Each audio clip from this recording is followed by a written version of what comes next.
Okay, so this is from the work example in the textbook, page 565. So this is the reheat Rankine cycle. And if you look at the problems, if you have the textbook with you, you can refer to the problem directly. But I summarize it in my notes here. So you have 4 key points. Number 1 is the steam enters the high pressure turbine at 15 megapascal and the temperature is 600 degrees Celsius. And point number 2 is the steam enters condenser at 10 kilopascal. And number 3, the steam exits the high pressure turbine to enter the low pressure turbine with a condition that the moisture content must not exceed 10.4%. So not exceed 10.4%. And the reheat steam, the steam is reheated back to the original temperature of 600 degrees Celsius. Now, what you want to know for this type of cycle is the pressure at which the pressure at which the steam should be reheated. So it's the pressure here. And 2, of course, as usual, for any cycle analysis, we want to know the thermal efficiency. So what we can do is first draw the TS diagram. So this is very important for you to remember. You need to be able to sketch this diagram. Draw the diagram to identify the states of the processes. And number 2, the most important point probably, is to find the enthalpy values for each state. Okay, and finally you can calculate the thermal efficiency. So let's do this step by step.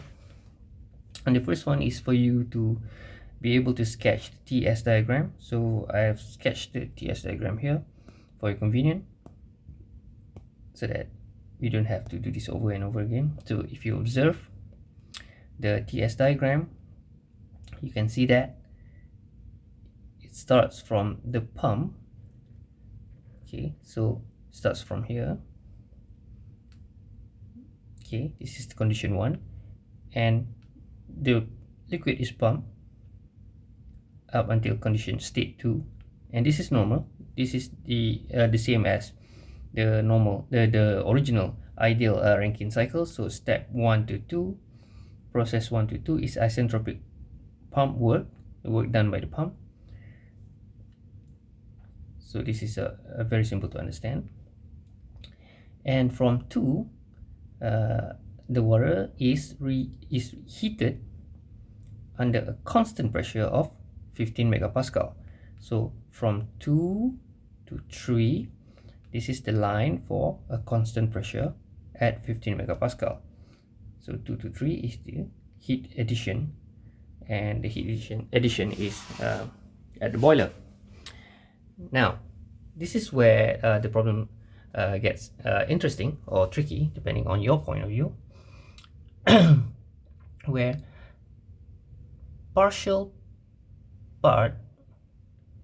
some part of the steam, no, not some part, the steam is bled. So this part is for the high pressure turbine, and the steam is expanded here up to a point, and this is the point that we need to determine based on our moisture condition.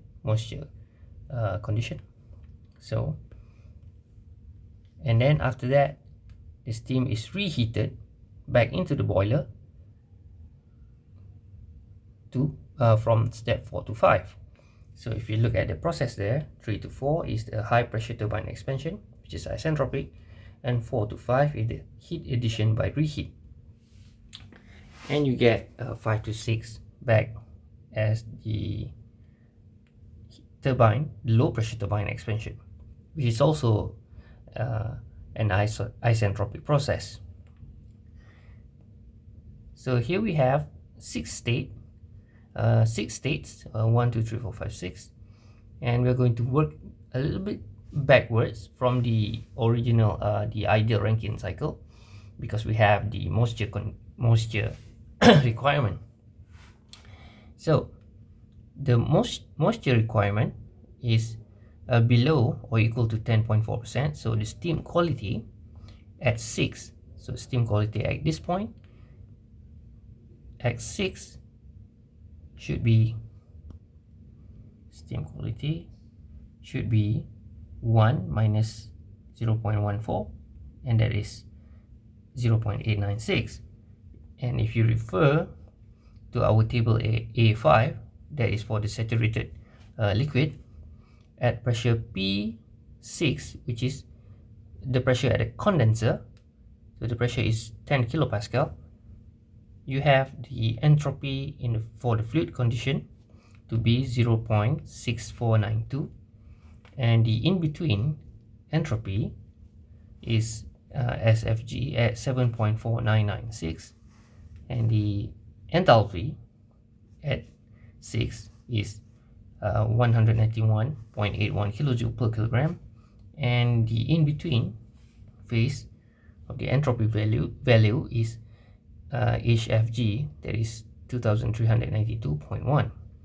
And using our steam quality parameters X, we can calculate the entropy value of S6 and also H6, the entropy value of at this point. Now we have to do this backwards because we have the moisture requirement. So this is what makes us have to do the cycle analysis backwards, because we have the moisture condition. And then since the turbine expansion is an isentropic process, so we have entropy at S6 to be equal to S5. So we have our S5 to be also 7.3688, same as our S6 up there. And the temperature is also at the same temperature 5 is also at the same temperature as temperature 3. That is the highest temperature of the cycle, 600 degrees Celsius. And from table A6, if you look for the value of S5 and lower, you should get 3 part maybe. So the first part is at 600 and the pressure is 3.5 megapascal. You have the entropy S to be 7.4357. Table at pressure, at 4 megapascal, you have S equals 7.3706, and at pressure of 4.5 megapascal, you have the entropy to be the value of 7.3127. Now if you look at the table, the transition is between the pressure of 4.5 and 4.0, but at 4.5, entropy 6 is larger in values, so we can conclude that our limit for entropy is to be at pressure 4.0.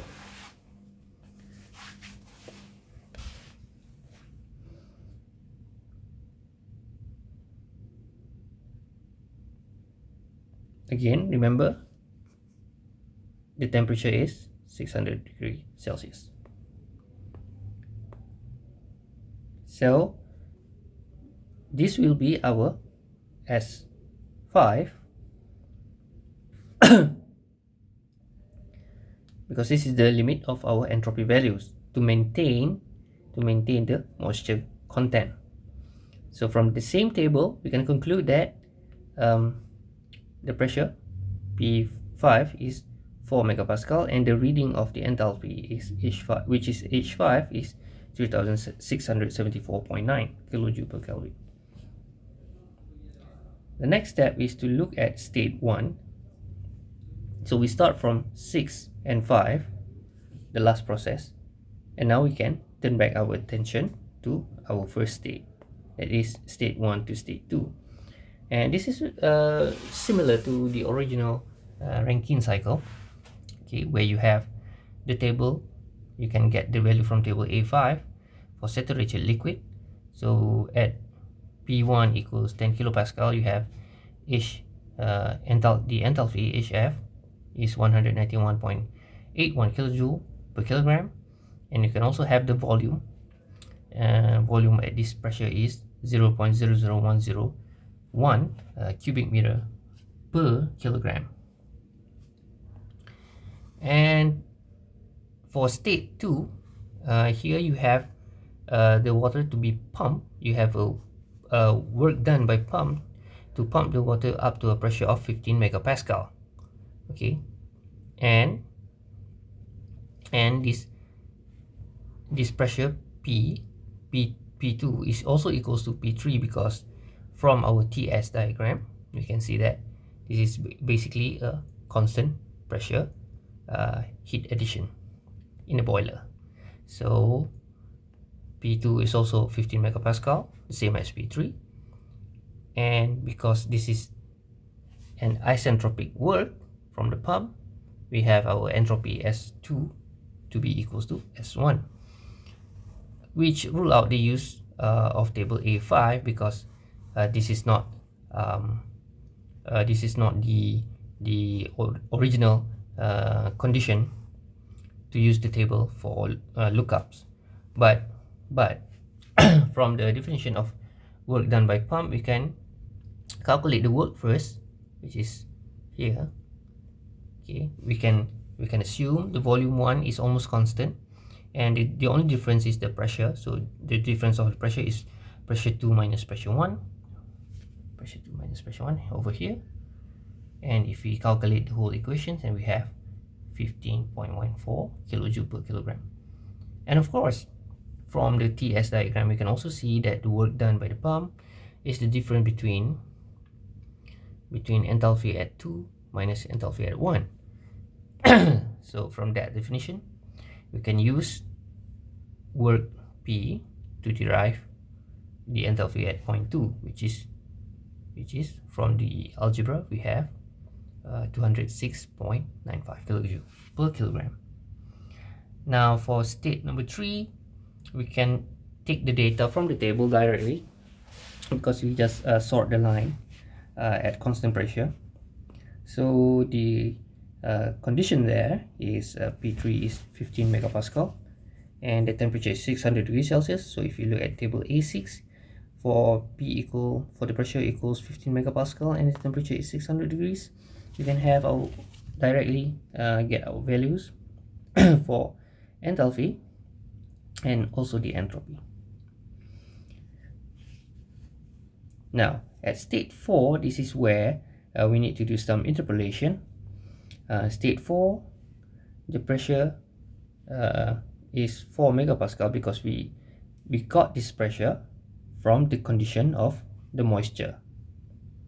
Okay, and pressure at 4 equals to pressure at 5, because it will sit on the same constant pressure heat addition. So we have our pressure 4 at 4 megapascal, and because this is the condition after the steam is passed through the high pressure turbine, so we have an isentropic expansion, meaning that the entropy at S4 is equal to S3, which is something that we have earlier. Okay, so this is S4 and also S3. So if you look at table A6, for pressure equals at 4 megapascal, and you look the range where S4 fit, or S4 sit, actually it's better to use the word sit. Okay, so you have S between 6.5843 and 6.7714, and also the value of entropy, the value of enthalpy for this range is also, you can also get it from the table, and it is 3093.3 and 3214.5. Now if you do the interpolation, which is basically just a linear interpolation, okay, and you run the maths, I'm going to skip the detailed explanation because I think this would be better served during our our normal classroom session. But if you carefully interpolate the values, then you can get 3155 for enthalpy at state number 4. Okay, and by using the same method, you can also check for the temperature if you want to. Now that we have all the states, all the enthalpy for each state, and I'm listing it here for your convenience, so H1 is equal 191.81 kilojoule per kilogram. That's directly from table A5. H2 is equal to 206.95. This is from the work done by the pump. And H3 is equal to 3583.1. This is from table A6 for pressure of 15 megapascal. And H4 is 3155.0. This is from the interpolated value of from table A6, which have the conditions of moisture content that we want to keep. And H5 is from table A6 for the pressure of 4 megapascal at temperature 600 degrees. And finally, H6 is from table A5 using our moisture condition. So if you calculate the energy, the heat input, there are two steps there. First, the original heat of the steam passing through the boiler. The first one is H3 minus H2, and the second one is the reheat, that is H5 minus H4. If you do the math carefully, you should get to the value of 3896.1. And for our waste heat, so that is our enthalpy 6 minus enthalpy 1, so we have that to be 2143.3, and you can get the thermal efficiency of the cycle finally to be about 45%. So that's it for our work example on the reheat Rankine cycle.